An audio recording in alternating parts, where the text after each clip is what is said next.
jalqaba irratti akkasitti itti agarsiisna. Haala kanaan itti agarsiisneet. Hai akkam jirtu daawwattoota keenya nagaan Waaqayyoo bakka jirtanitti isiniif haa baay'atu. Jirtu fayyaa keessanii nagaa fuudhaa galanni Waaqayyoof haa ta'u. Bilisummaa nagaa gaafadhu. Hai daawwattoota keenya nagaa Waaqayyoo bakka jirtan maratti isiniif haa ta'u. Akkam jirtu fayyaa keessanii nuti nagaa keenya Waaqayyoon haa galatoomu. Egaa daawwattoota keenya laaqana nyaachuudhaaf dhiyeeffannee jirra. Koottaa laaqana nu wajjin nyaadhaa. Egaa laaqanni nuti qopheeffannee yeroo ijoollummaa keenya ambaashaa akkasuma daabboo qixxaa haala kanaa yeroo maatiin keenya nu qopheessanii haala kanaaf fayyadamnu baay'inaan hin jira. Ammas magaalaa keessatti garuu ambaashaadhaa fi goommana haala kana fakkaatuuni qubaasaa fayyadamuudhaaf laaqana dhiyeeffannee jirra. Koottaa nu wajjin fayyadama. Eeyyee daawwattoota keenya nyaamma laaqana nyaachuu jirra waliin haa nyaannu boone nyaata bareedaa kan hojjechuu keessatti galatoomu. Atis galatoomii galatarraa afii siin jedha. Nyaata kanaa dhugaa dubbachuudhaaf yeroo biyya itti deebita. Haasaa itti deebita. Haasaa afaan itti naqutteere. Itti deebi'a. Rakkoon qabu nyaachaa suuta haasofna daawwattoota keenya. Koottaa warri akkanatti qixxaas ta'ee ambaashaa namoonni baay'een ni nyaatu. Anillee hawwaan ture jechuudha yeroon biyya namaa kana turetti hawwaan ture. Sababiin isaa goommana maatiin keenya akkanatti affeelanii raafuu goommana sin jedhama. Akka afaanichi akka lamatti fudhadhaa warra Amaariffaa. Afaan Oromoo fi afaan Amaaraati. Afaan goommanni Amaaraa raafuun immoo Oromoodha waan ta'eef ijoollee baay'ee namoota baay'ee nu hordofaa waan ta'eef yeroo akkaatti qixxaa tolchanii goommana akkaatti affeelanii maatii walitti garagalee fayyadamuun baay'ee namatti tola jechuudha. Nu egaa ijoollee baadiyyaati daawwattoonni keenya hin beeku miti jedhe. Iyyaatiillee yeroo biyya hambaa turtetti nyaata Itoophiyaa kana baay'ee hawwaa turte. Baay'ee hawwaa ture baay'ee hawwaa ture. Biddeena Itoophiyaallee akkasuma raafuu nyaata Itoophiyaa walumaa galatti hawwaa turte.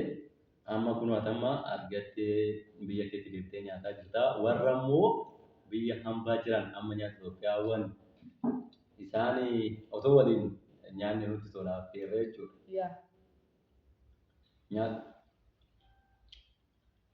Nyaata hin jiru. Nyaati tuttuulaa jirta bara. Sittiin baay'isee.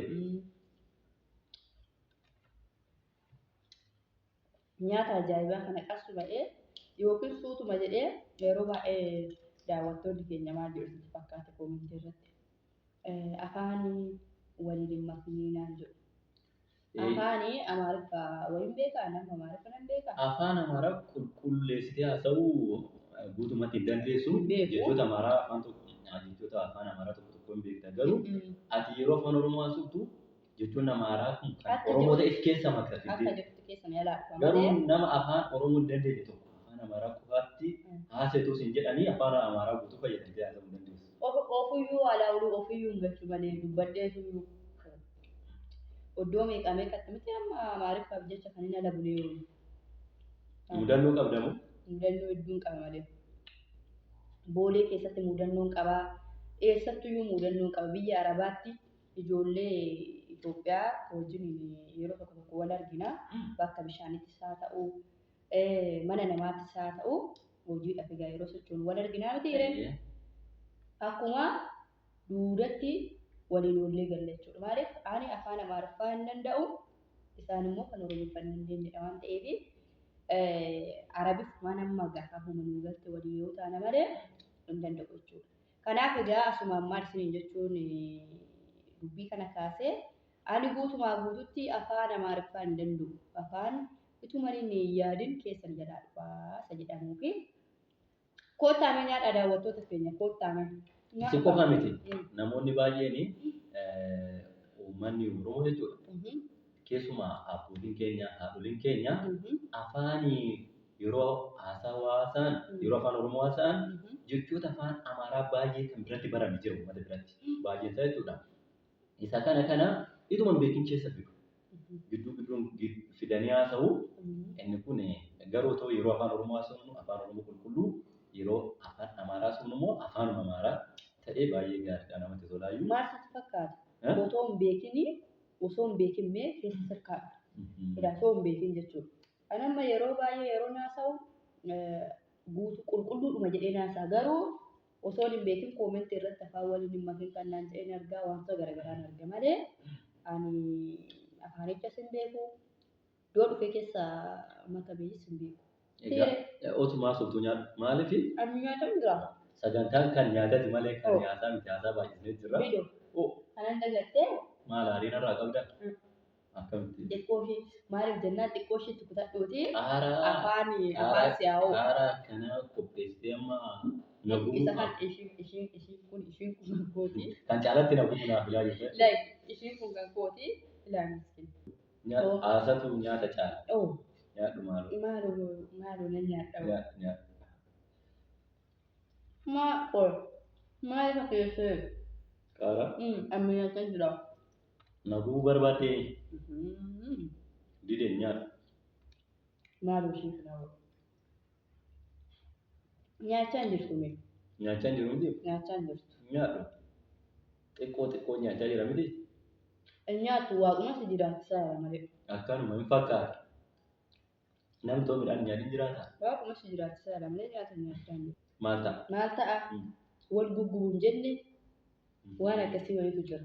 Qaaraa ati kutatte qaaraa abbaan manaa kutate haati manaa deebitee yoo kutatte wal guggubu. Jechaa miti wal guggubu. Nama baay'ee argeera kan wal guggubanii. Jechaa maali? Nyaadhu. Nyaadhu ilaalimee akka wal guggubu ilaalu. Utuma waliin guggubin.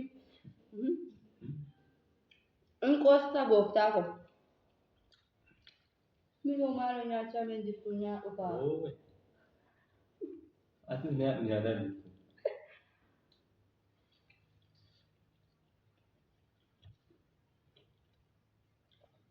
Garuu jechuudha daawwattoonni keenya osoo dhufanii wajjin nyaatanii baay'ee namatti tola. Baay'ee namatti tola garuu maal godhu fageenyatti hammaa.